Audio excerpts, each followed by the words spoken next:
Ale předtím tam chvilku bylo. To posral. V tom případě jsme rozstřelovaný. Hejba, já budu křičet. Vidím, je na kraji, nahoře je v prdeli. Vidím, je dole na kraji, vidím, zabrzdit, já už si to dojedu. Je zabržděno, můžeš zkusit. Hvala.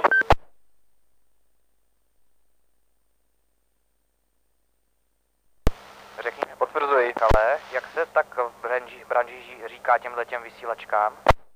Ještě jednou. Jak se říká těmhle vysílačkám?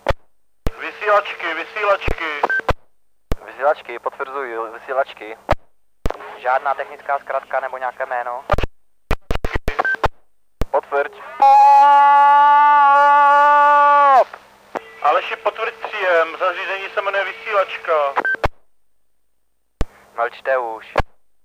Potvrzuji, jmenuje se to vysílačka, prosím o potvrzení. Aleši, vysílačka. Potvrď.